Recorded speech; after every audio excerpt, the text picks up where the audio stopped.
Ma sì, diciamo che il vincitore, la vincitrice di queste elezioni è sicuramente una leader che è Giorgia Meloni, dopodiché abbiamo visto anche in passato diciamo, dei grandi exploit come il nostro nel 2019 con un Veneto che era quasi al 50%, 49,9 con Matteo Salvini e 5 anni prima sempre alle europee Matteo Renzi che fece il 42% in Veneto.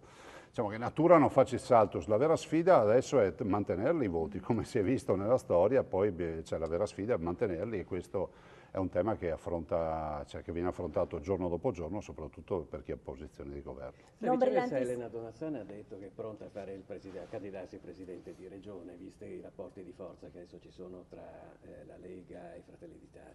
Ma si andrà a votare tra 1 anno e mezzo, forse 2 anni, quindi stiamo parlando di un'era glaciale. Direi che è prudente affrontare, per quel che mi riguarda, questo tema pensando a lavorare. E parlo per me, nel senso che troverei stucchevole che un Presidente di Regione perda 2 anni di amministrazione e 1 anno e mezzo parlando della sua successione. Dopodiché, fra 1 anno e mezzo, 2 anni, quando si andrà a votare, ci saranno gli aspiranti e le aspiranti candidati, poi i partiti decideranno come fare. Elena Donatan l'ha detto, a meno che non subentrino novità per quanto riguarda il terzo mandato e quindi per il governatore Zaia, io sarei qui per il prossimo, essere la prossima governatrice del Veneto. Come la vede? Beh, non dovete chiederlo a me perché tutti i maggiorenni possono aspirare a candidarsi a governatore o governatrice. Fra 2 anni vedremo quali saranno le situazioni, quali saranno i pesi dei partiti e quale decisione verrà presa per il Veneto. Parlare 2 anni prima di queste cose lo trovo assurdo da Mentre il parte risultato mia. attuale della Lega non è proprio soddisfacente.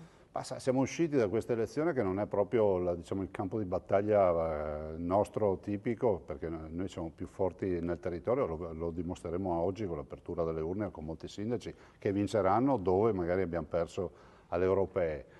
Penso che noi dobbiamo ricordare intanto che si è portato a casa un risultato, seppur risicato, maggiore delle politiche. Dall'altro si può crescere ancora, l'importante è avere anche ben chiari i drivers, come si dice, no? E penso che il tema identitario, il tema di essere lobby dei territori sia fondamentale. Vannacci ha Sì, comunque esatto. portato a casa un 2% Sì, per la Salvini Lega. aveva ragione su Vannacci.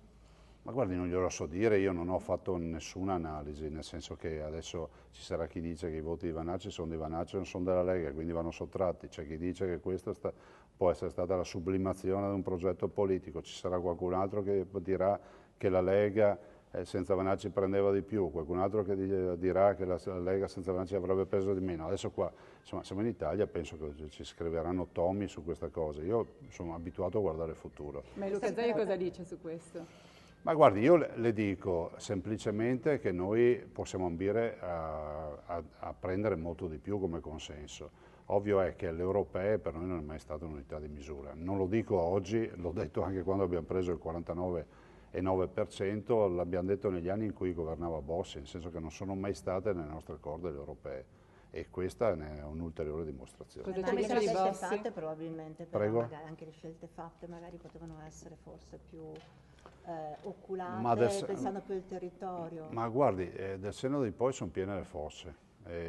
Io non sono mai stato abituato a fare queste analisi qui.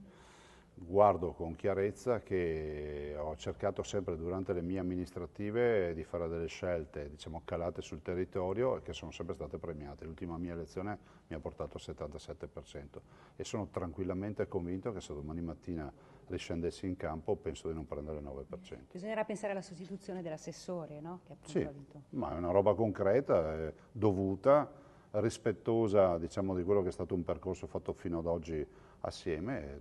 Aspetteremo diciamo, la validazione diciamo, dell'elezione dell'assessore Donazzani in Europa e dopodiché si passa alla successione. Zaia Una Lega Ministro. in crisi mentre Forza Italia punta, dice, al 20% alle prossime politiche. Lei cosa gli risponde? Non rispondo a nulla. Zaia Ministro, Zaia Sindaco di Venezia, Zaia punto di domanda. Ma guardate, bisogna essere anche fatalisti e prendersi poco sul serio, visto e considerato che